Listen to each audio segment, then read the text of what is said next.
an'amta 'alaihim ghairil maghdubi 'alaihim waladdallin.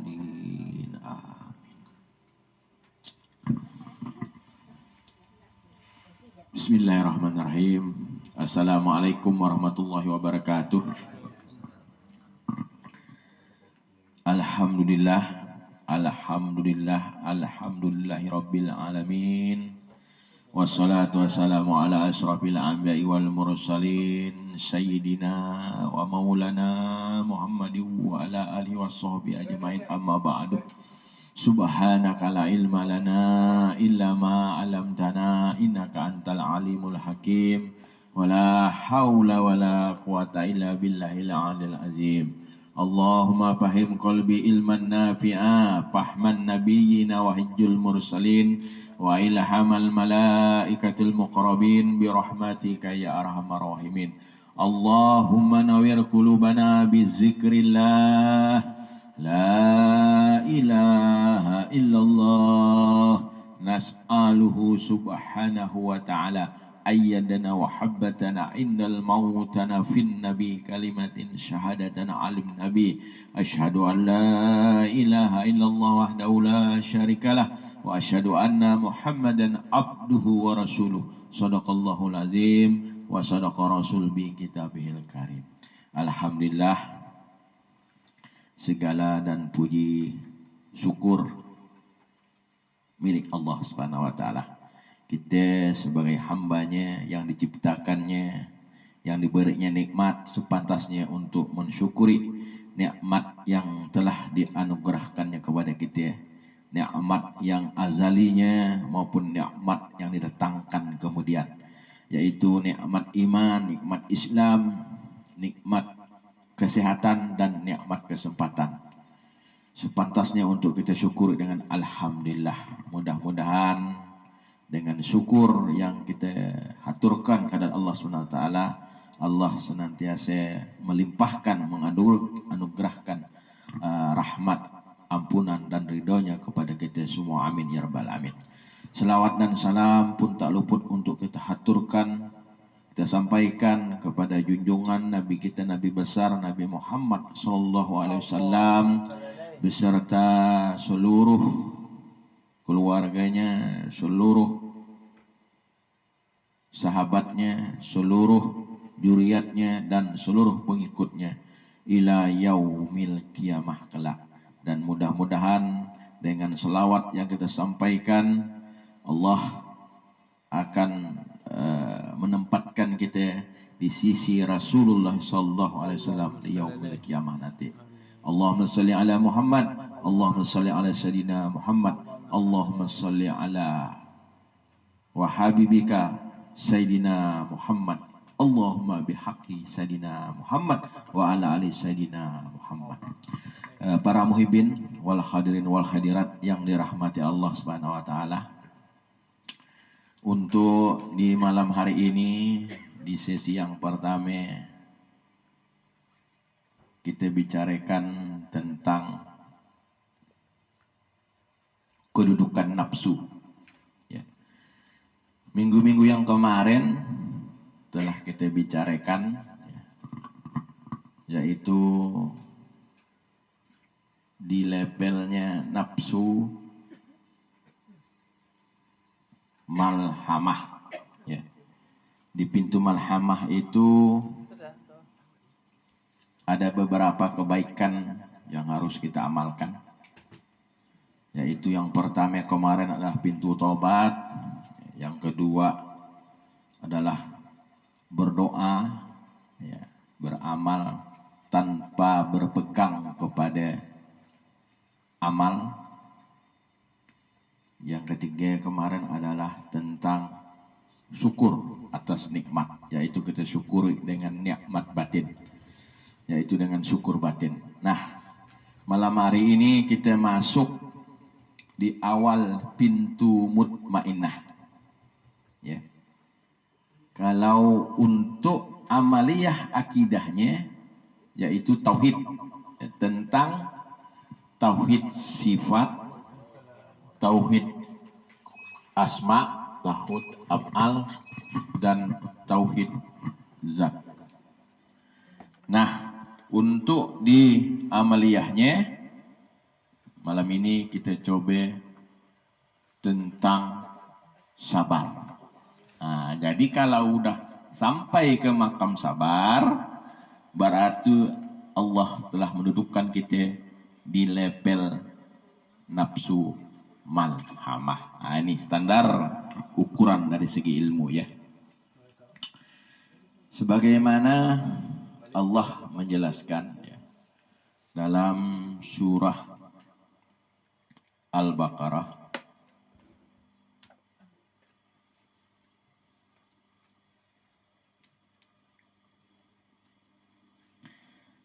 ya, ayat 155. A'udzubillahi minasyaitonirrajim. Bismillahirrahmanirrahim.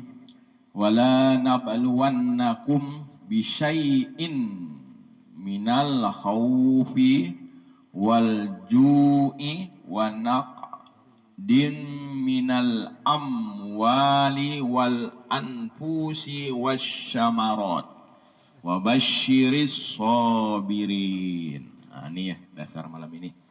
Jadi apa kata Allah?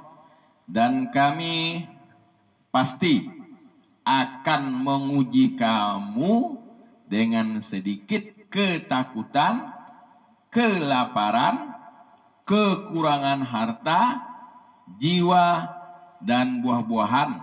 Dan sampaikanlah kabar gembira kepada orang-orang yang bersabar. Nah, ini dasarnya ya. Jadi minggu-minggu yang kemarin telah kita bahas sabar secara garis besar, yaitu sabar dalam konteks taat kepada Allah ya. Sabar ketika tergerincir di dalam maksiat ya, kepada Allah SWT. Sabar dalam menerima nikmat Allah, dan sabar dalam menerima cobaan Allah Subhanahu wa taala. Nah, malam ini kita persempit dan kita perdalam tentang bagaimana sih yang dikatakan sabar ya dalam menerima cobaan. Karena dalam hidup ini ya senantiasa kita pasti ya dicoba oleh Allah Subhanahu wa taala ya. Apakah itu cobaan yang sesuai dengan harapan nih, yaitu nikmat, yang mau makan nyaman dapat nyaman. Nah, kan kadang-kadang kita maunya menghilangkan yang sakit, datang penyakit. Nah, ini cobaan namanya. Nah, ini ya. Jadi sabar ini kalau untuk menurut orang ahli tasawuf ya, terbagi menjadi 3 ya, sabarnya ya, terbagi 3 dalam hal menerima cobaan Allah Subhanahu wa taala.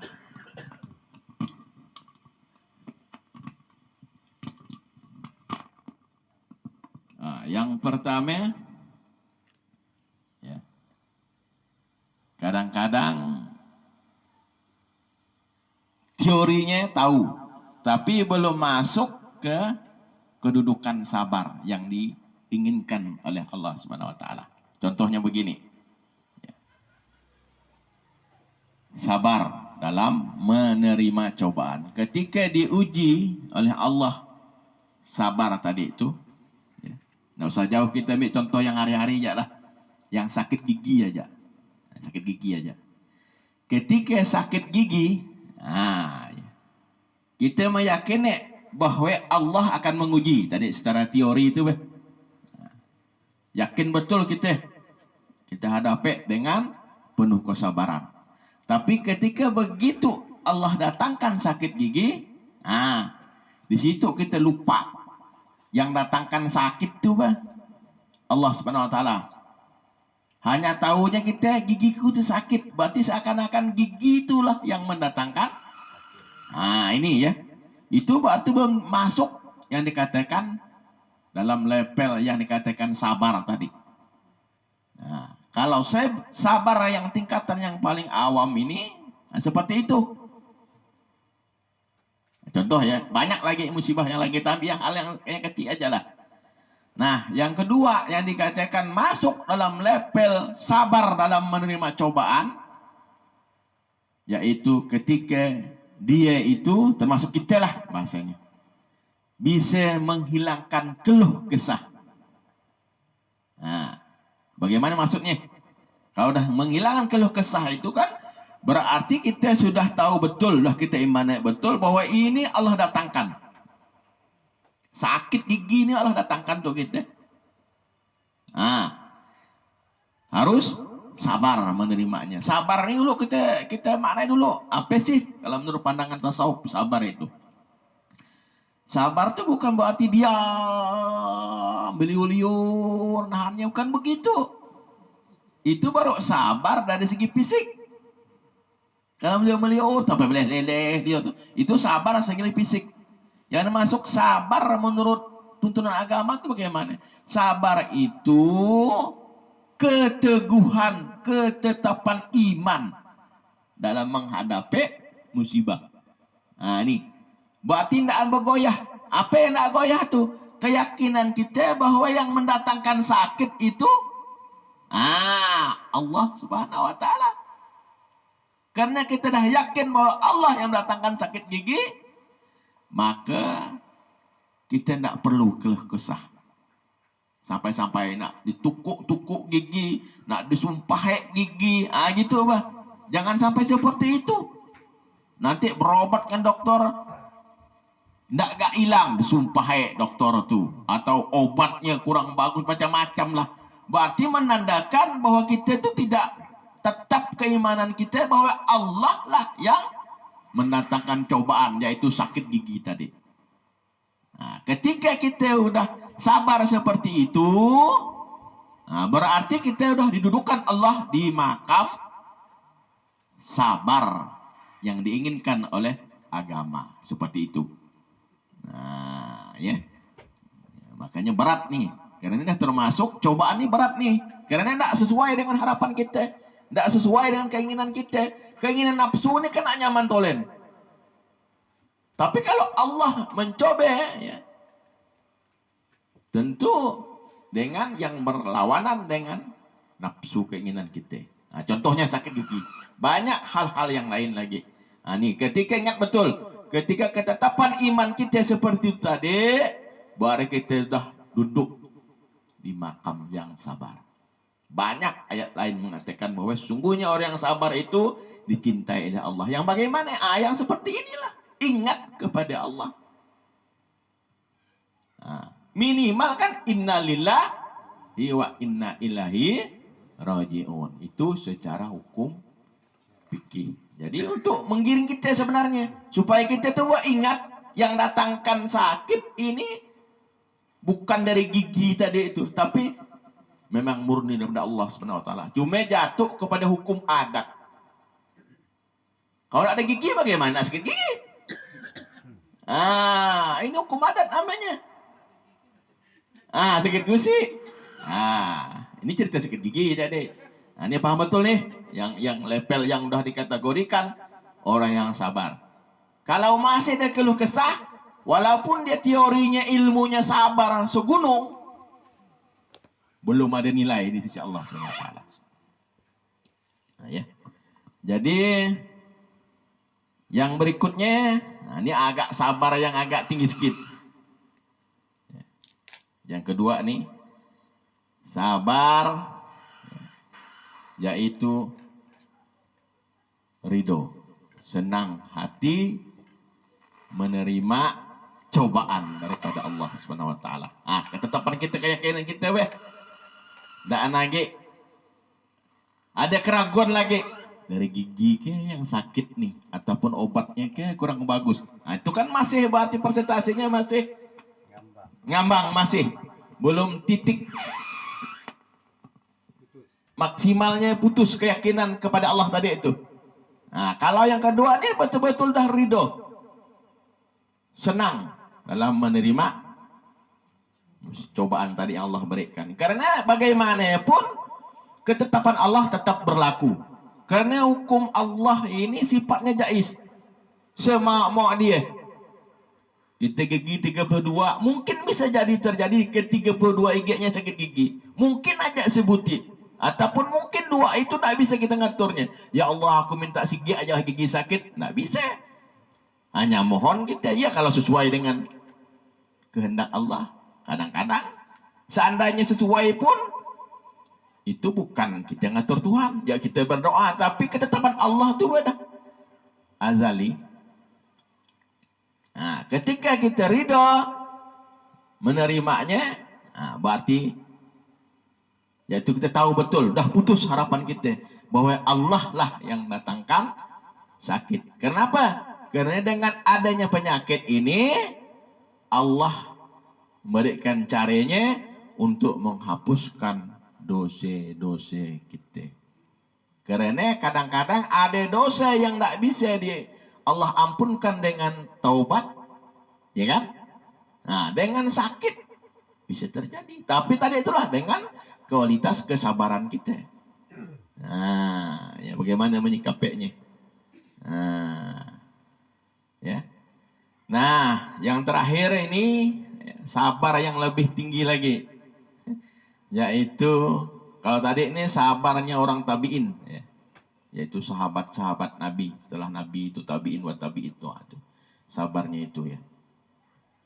Yang pertama tadi, yang kedua itu sabarnya orang juhud. Kalau juhud itu di makamnya nanti dah di atas mutmainnah. Nah, yang ketiga adalah sabarnya hatinya bukan hanya sekedar dari ridha, tapi lebih daripada senang, gembira dengan Allah berikan cobaan ini. Ini susah nih, susah ini. Nah, karena begini ada cerita sedikit untuk mendatangkan paham.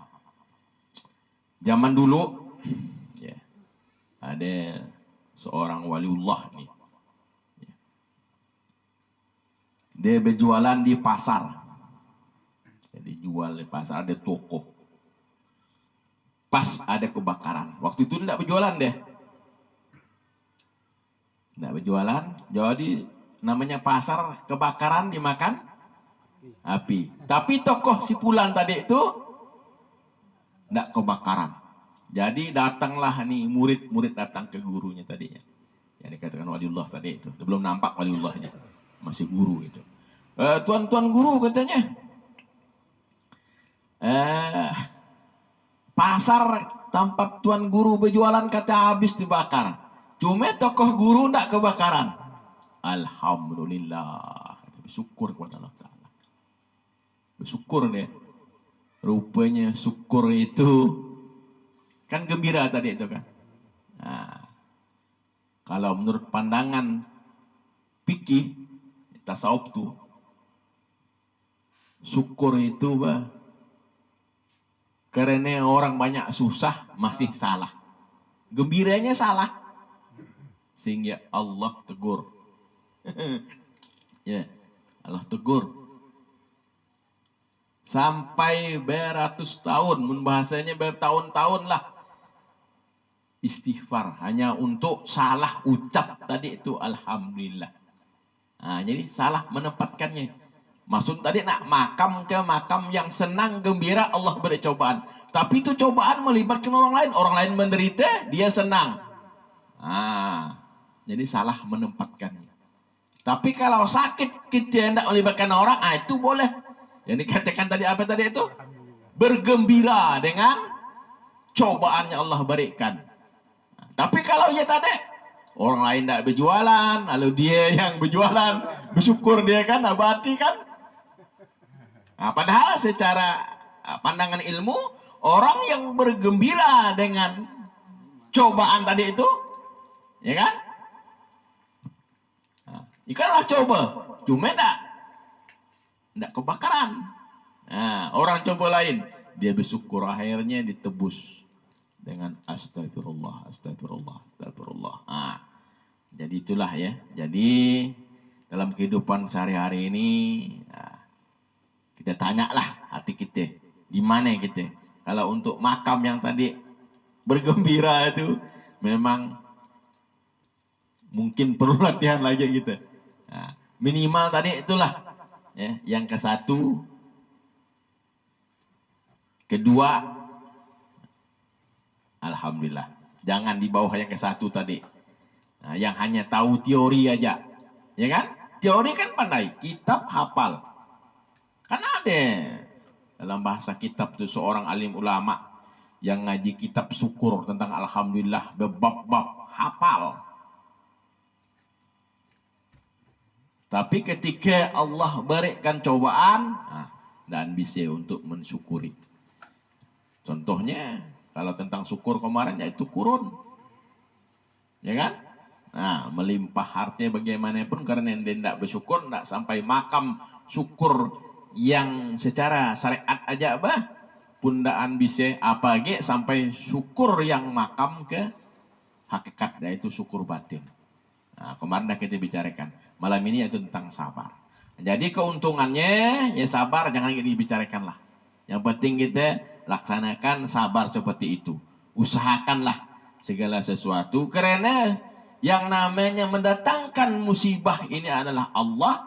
Nanti yang menghilangkannya pun Allah. Cuma Allah lah nanti yang memberi bagaimana jalannya untuk itu bisa hilang.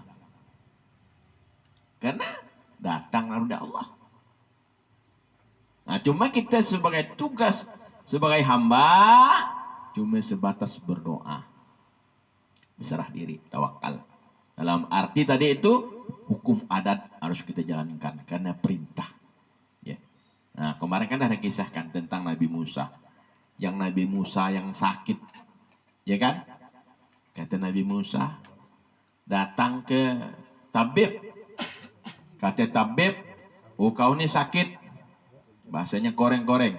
Nah, kau perlu minum. Namanya obat herbal. Tapi datang ke rumah dia melamun. Katanya,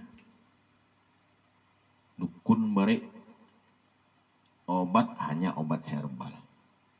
Padahal ada yang lebih hebat. Yaitu Allah yang maha penyembuh. Wah, tidak mau dia nak berobat.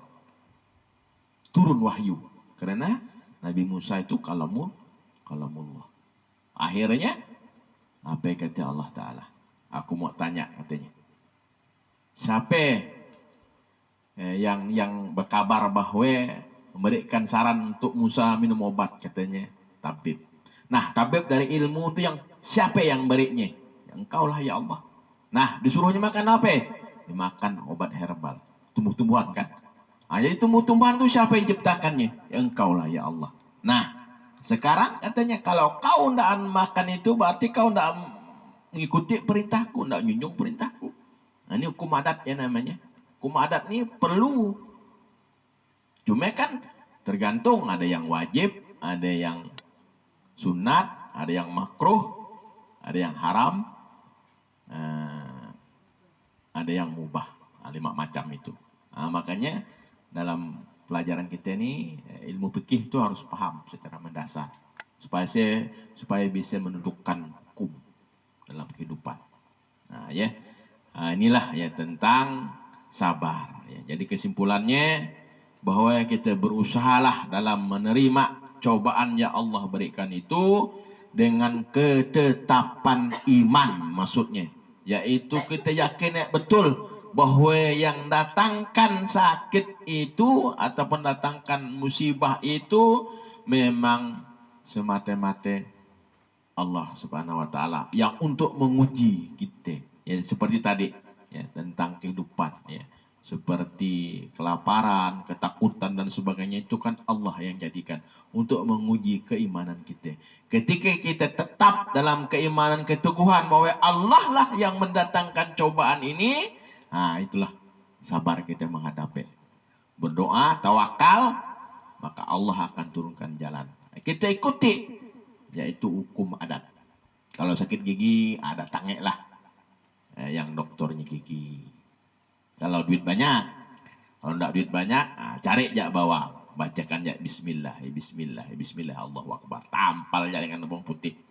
Insya Allah, karena Allah yang maha penyembuh itu hanya hukum adat aja.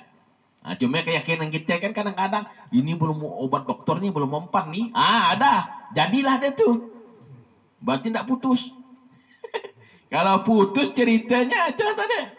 Yakin bahwa Allah yang Maha Penyembuh. Karena itu hanya hukum adat aja. Nah, mungkin ada ceritanya. Kadang-kadang karena jais Allah, kan duit kita masih banyak mungkin.